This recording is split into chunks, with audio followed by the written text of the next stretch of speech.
Previously, on our Great Milepost Road Trip, we fast-tracked it to the lower 48 after our Starling took a flying leap to its death, just days before my first milepost deadline.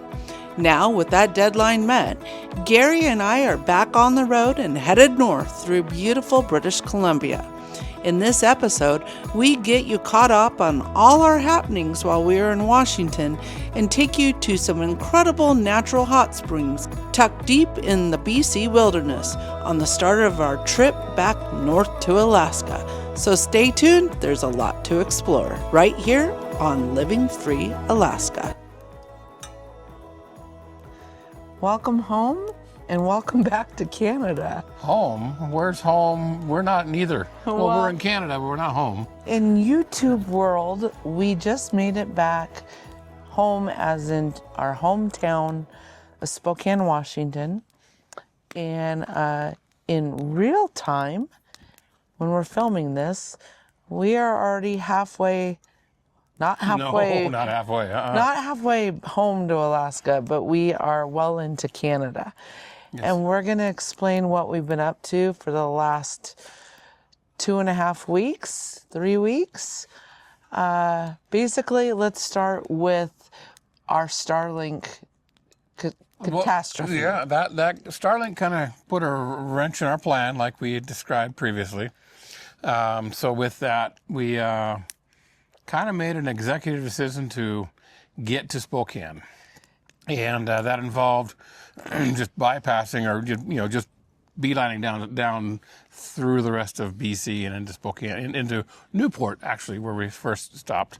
And kind of a funny story with that. I'm not sure if we talked about it yet, but on our border crossing.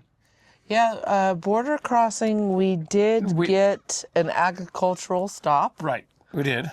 And with that, we were expecting to stay in Canada for 5 more days minimum.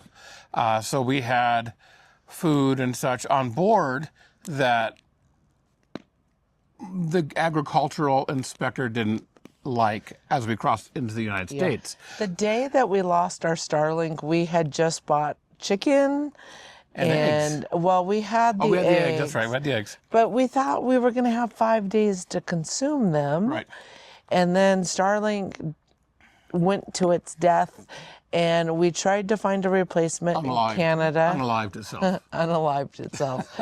We tried to find a replacement, and we just figured it'd be easier if we just got one when we got back in Washington. Yep. So that's what made the beeline. We got back in a day and a half. I think we lost the Starlink on a Tuesday morning, and we were crossed and in our friend's driveway by Wednesday evening. So through the agricultural inspection at the border coming from Canada into the United States, they wanted to take a look at the content of our refrigerator. Because they had asked me if we had any meats or anything on board, and I said, yeah, I've got moose and fish and pork and chicken and beef and all this and that. And he goes, chicken? So that's a magic word this year. So we lost 3 packs. 3 packs of chicken, like chicken legs and chicken thighs, and almost lost a dozen eggs.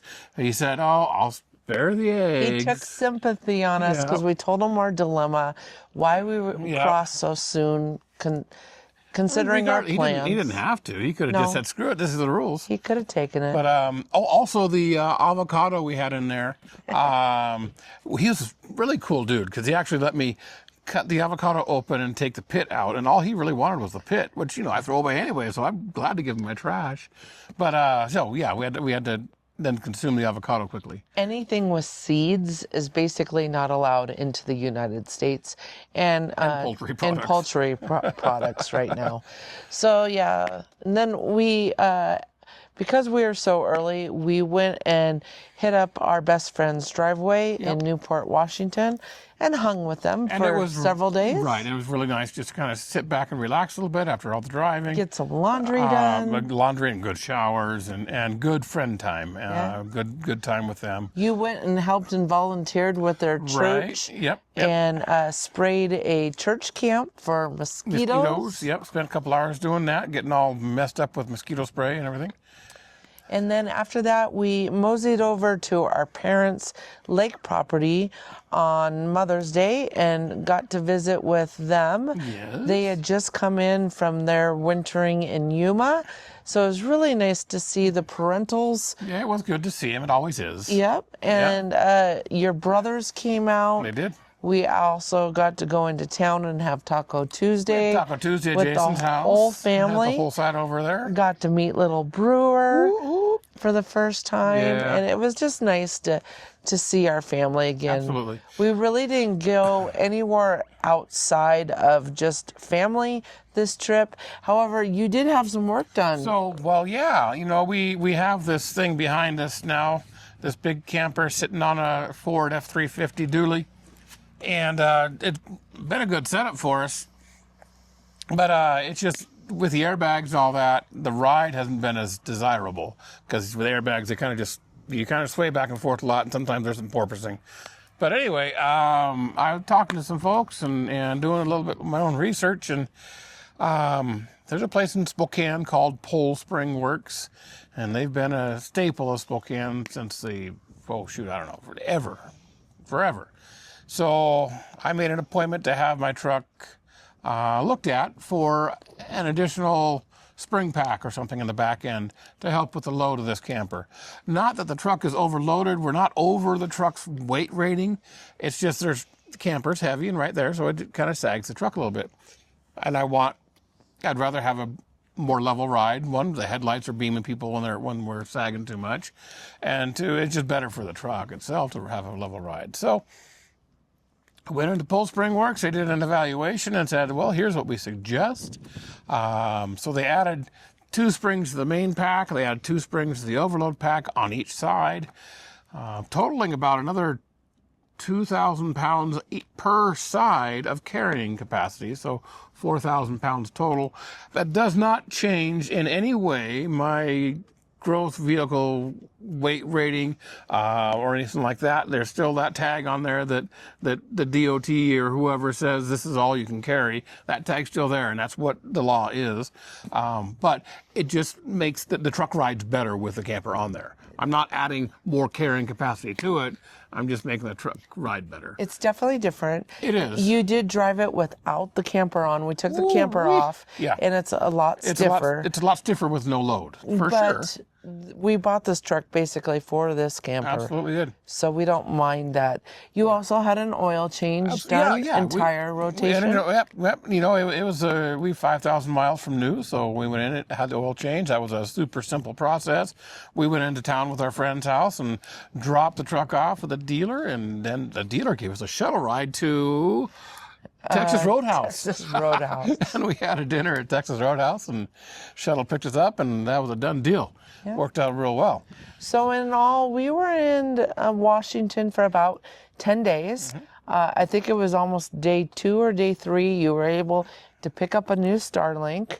Mm-hmm. That was the day you got the oil change. Yep. And so we were back in business, so I could continue staying connected while road logging for the milepost. And after further investigation and such on the Starlink, the mounting system we have that mounts the Starlink to the roof is held on the roof by magnets, and there's this heavy duty magnets. Yeah, the magnets did not fail, so the mounting system didn't fail, or the mounting bracket didn't fail at all. It's just Starlink blew off of the bracket. You had it backwards, and I think what I did. I think I had Starlink mounted I had the bracket set on the magnets backwards, so it could lift off from the front. Now I have it set in a way where it has to lift off from the back. And there's just no way. There's no way that's going to happen. No, so not at all. I think Starlink is securely fastened to the roof for quite some time until we physically remove it ourselves. Right. And then right about at time to go, which was 10 days ago, somebody came down with... I mean, not right. A few days before leaving, I was feeling a little under the weather. Gary was sick. And for some reason, I was not catching it. And I was very happy for that. Yeah. And Well, it must have been a long incubation period, and maybe where I thought I got it from, maybe I didn't. Maybe I got it from somewhere when we were traveling. I don't know where I got it from. I don't know. But it got me, and then a week and a half later, Yeah. finally got to you, and that's when you lost your voice. You're trying to do editing videos, and like, I can't talk at all. Last week's video that went up, I was narrating, everything was great, and I went to bed one night, and it was, I think I was editing on a Tuesday. Yeah. And I'm like, I'll finish this up on Wednesday so I can get it up early or on time or as close to on time as possible. And the next morning I woke up and I had no voice. Oh, it was crazy. I sounded, even right now, I'm a little froggy, but it was bad. I squeaked like a mouse, and you can tell in the last video, in the very last part, I only played a song with music or with singing because I couldn't narrate. Talk. Oh, no, that wouldn't have been worth it. No. So nope. I was like, I have to finish this video. Yeah. So we'll just play it out to music. Yeah, just did it that way. And today is the first day I sound semi-normal. There's still frogginess going on. It's still a little squeaky. Yeah. But we crossed into Canada 10 days ago again, and we're taking a different route up now, and we're also the reason for this different route is again because of the milepost and the editing responsibilities that she has and I have therefore too. Yeah, we came down through central Washington. Yep. That's where we entered back into the U.S. And we exited through north of Bonners Ferry, Idaho. Yep. So what we'll do is we'll Let's take just say north of Coeur d'Alene. People know where Coeur d'Alene That's is. true. That's true. Northern Idaho, the little itty bitty panhandle. We went right up through up the middle of Idaho. top of that. Yep. So we'll take a break here, and we'll pick up where we entered back into Canada, and we'll join you back up here in a few minutes. Sounds good. Enjoy. Welcome back to the road with Living Free Alaska. Today we're saying goodbye to our best friends in Newport, Washington, and making our way north towards the Eastport-Kingsgate border crossing in northern Idaho. From there, we'll be back in Canada and on track for Cranbrook, British Columbia, and eventually the stunning Canadian national parks of Kootenay, Banff, and Jasper. The adventure continues. Country border approaching.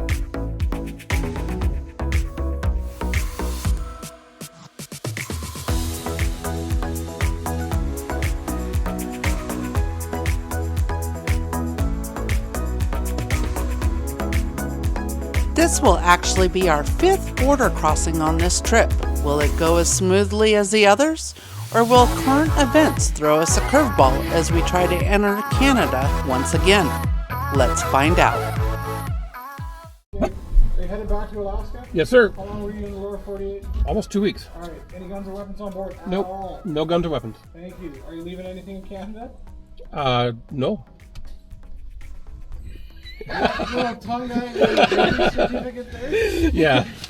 We got another one over here too on the other I side. see that down here, or a dash on there. Dash out, yeah. She can't keep her. She has no teeth. Sophie. How old is Sophie? She's almost 12. But I had one just like her. I just put her down about a year ago, 14 years. Oh yeah. Sophie. Sophie, no, get back. I put down human beings easier than Oh yeah, it's tough to do, isn't it? We just had to put down our husky Yeah. in February. She was also our traveling dog. You stay back. She's doing good. Very cool. Welcome and drive safe. Thanks a lot, Thank guys. you. Bye-bye. Well, you heard it all. Just 56 seconds at the window, and only 13 of which weren't about the dogs. Easiest crossing ever. So many folks stress about the border, but it's important to remember, these officers are just doing their job. They're regular folks just like you and me. We're incredibly thankful for another smooth crossing, and now it's time to sit back, relax, and soak in the beauty of British Columbia.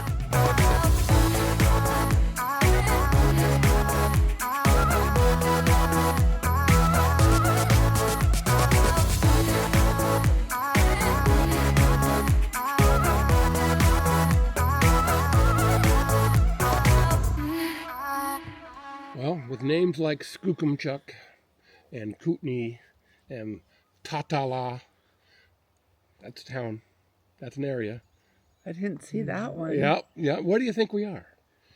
We are definitely back in Canada. Absolutely. Southeastern British Columbia right now. We are headed home. We are just south of Cranbrook, British Columbia. We realized at some point yesterday, between here and the border, we ended up on mountain time. Yeah. There's an update for the milepost, because that wasn't in there. We're like, it's not this late, is it? But, well, yeah, we lost an hour. And just a little teeny corner of southeastern British Columbia is in mountain time. It's kind of crazy. Yeah, so we'll be in mountain time from here until we are done in Jasper. So, yeah, it kind of messed with me last night. And then poor Gary, he's struggling with a little Getting, cold. yeah, towards the end of a cold now, I hope. Yeah, so it's been keeping me up a little bit at night. Sore throat, coughing. Yeah. Luckily, all that kind of though, stuff. I haven't got sick, so I think it's just something within him. He's not sharing it, so I don't want to share it. very happy with that. But yes, we are back on the road, and we hope to take a little bit more time going north. The nice thing is everything is open. Right. As of this past weekend, which was Victoria long weekend, everything in Canada is up and operational. So that is a stark difference from our travels down. We were coming across closed parks and no services available and all sorts of stuff. But now Visitor centers were closed. Yeah, everything was closed. Fuel stations and restaurants may have been open.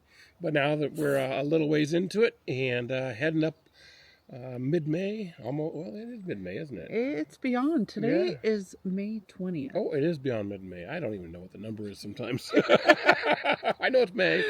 But, yeah, we're heading north now. And, the fun thing is we're heading north with a lot of the RV travelers that are coming up to see Alaska, that are using our Facebook group and that are using the milepost as well. So I'm hoping to run into some of you folks as we travel. Yeah. I'm looking forward, hopefully today, if I can convince someone over here to hit a natural hot spring in southern BC that we didn't know about until one of our members of our Facebook group on RVing to Alaska made a post. So I think we might check that out. I think today is going to be a very short travel day. Maybe so. Because I want to soak. Mosquitoes are out too. And yeah, signs of spring for sure. Well, a little bit further north too. I want to soak, and then I also have to take time for some editing for these videos. So today I think we're only going to be driving about an hour and a half. So I also hope to get us behind the camera a little bit more on our journey up. I know coming south we had deadlines to make and family to see. By the way, speaking of family, we filmed 100% zero content while we were back home with family and friends. Right. I think you got a little bit of us on a pontoon boat with our friends on the river. And other than that, that was it. It was purely work and relaxation. Downtime, yeah, it was important. Yeah. Sunset on the Pend Oreille River. So we are going to pack up. It's almost checkout time here. We are at this beautiful provincial campground called the Jim Smith Lake Provincial Campground. Yep. And I would say there was maybe a dozen of us in here last night. Maybe so. Super quiet. We met the campground host, and she was, she said even on the long weekend they weren't full. So. And it wasn't in the milepost. It was just something that we saw, and I thought, well, it's about that time. Let's go take a look. Yeah, it worked. So it worked out well. We have an alternative plan too. We needed to be in Cranbrook during normal business hours because Newman needs some medicine. Yeah, he needs some calming aid, we'll say. And we found a pet shop this time that has CBD for pets. Yes. So that is number one stop on our list this morning. Yep. All right, let's get packed up and let's get out of Sounds here. good. What you doing, buddy? I know, you hate being back on a leash, huh? It was so nice being in a yard. What's over there? Chipmunk? Squirrel? Oh yeah, squirrel.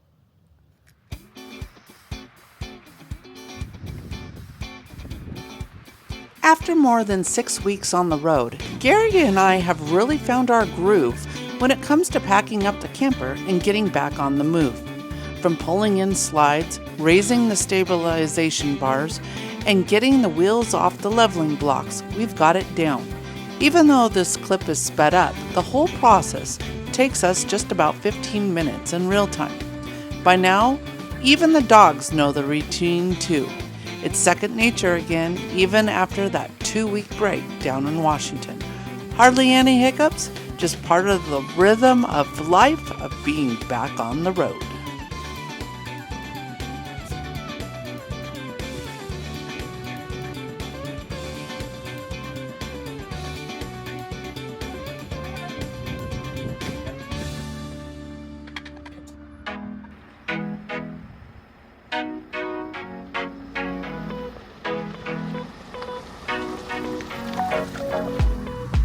We just beat the rain.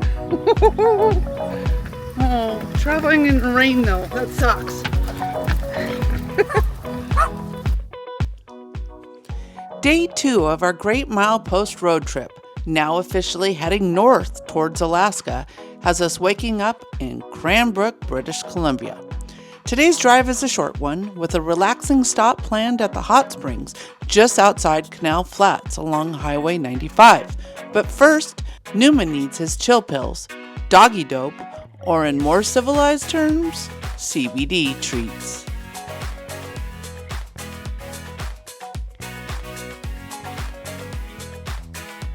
Poor Newman. For most of his life, he was just a house dog, living quietly in my mom's small 1,000 square foot home, never off his leash, never far from the front door. But these past 9 months, they've turned his little world upside down. Now he's traveling hundreds of miles, hopping from one adventure to the next. And while it's definitely stressful for him, especially with the constant motion, I know deep down he's truly living his best life. I'm not sure if he'll ever fully adjust to this nomadic rhythm, but I do know my mom would be proud of how far he's come, even if it takes a little help to ease the anxiety along the way.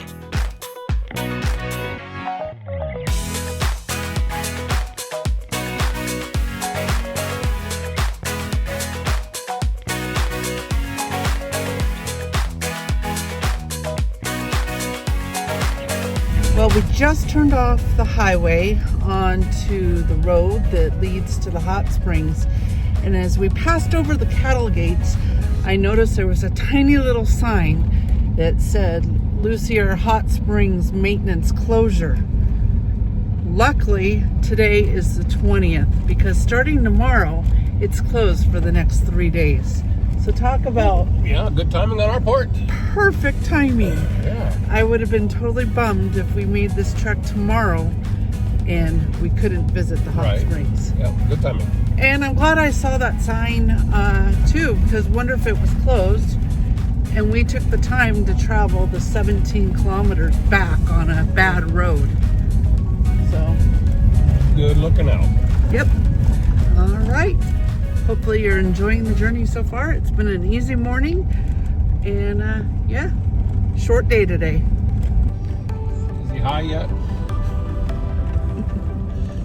Has the CBD, THC kicked in? I don't think so. Yeah. Welcome to the logging roads that leads to the Lussier Hot Springs. This is an active logging road, and between the working trucks and hot springs traffic, we were surprised at just how busy this dirt road really was. The springs sit about 17 kilometers off of Highway 95. The first 13 kilometers or so, smooth sailing, easy as pie. But don't let that lull you into a false sense of security. The last 3 or 4 kilometers are a whole different story.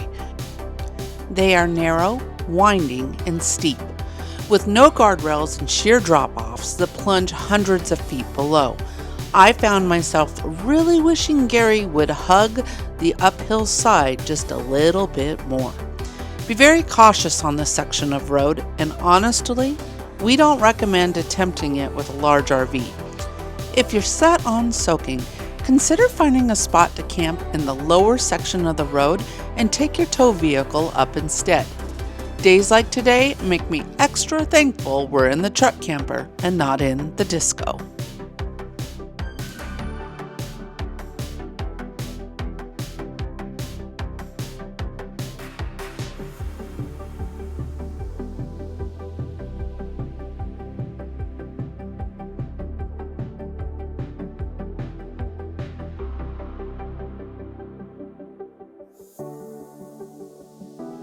The Lussier Hot Springs are free, and it's a hidden gem tucked inside Whiteswan Lake Provincial Park. 3 natural rock-walled pools sit right along the glacier-fed Lussier River, with water temperatures ranging from a toasty 110 degrees in the upper pools to an icy cold where the springs meet the river.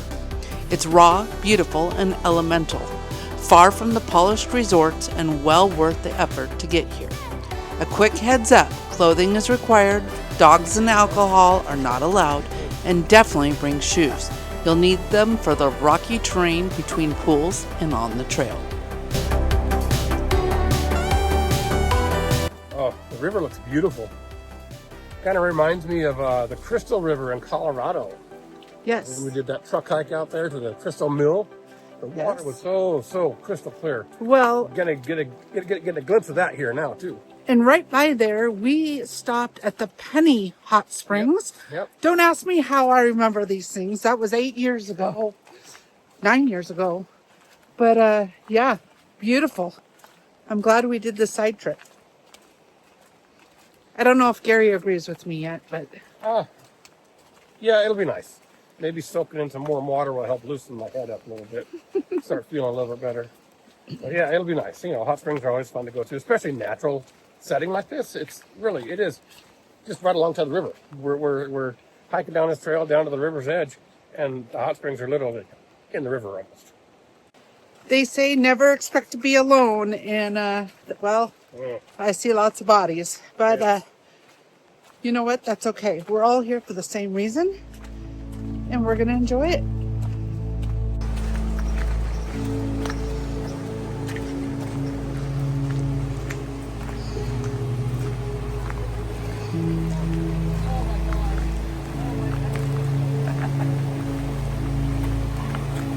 Nice.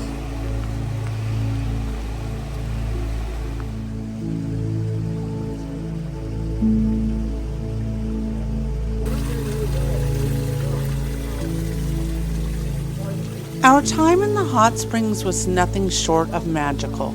We ended up chatting with some friendly folks from Vancouver who were visiting for the long holiday weekend, as well as travelers from as far away as Australia and Denmark.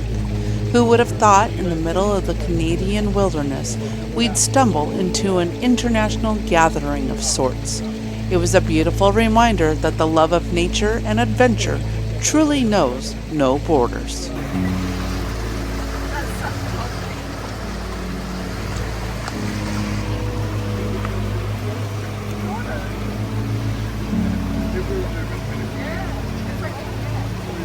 This is river water, holy.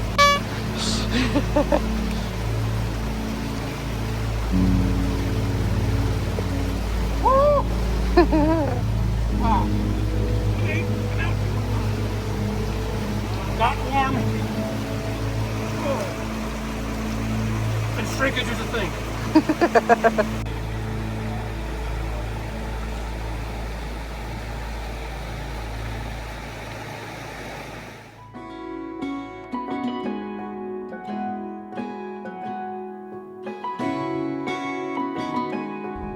Well, that was fabulous. It was a good time. Yes, we had a great soak, we had a great lunch, and because there's no overnight camping, we're gonna just continue down the road a little bit further to a campground that's supposedly maybe a mile or two away. 3 miles away. 3 miles. And call it a night. And yes, that was one heck of a hike.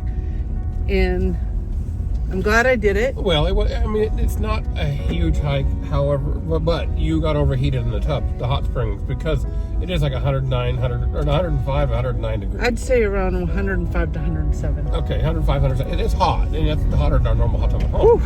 And we were in it for a while, so what happened was Stacy got a bit overheated and had a hard time going up.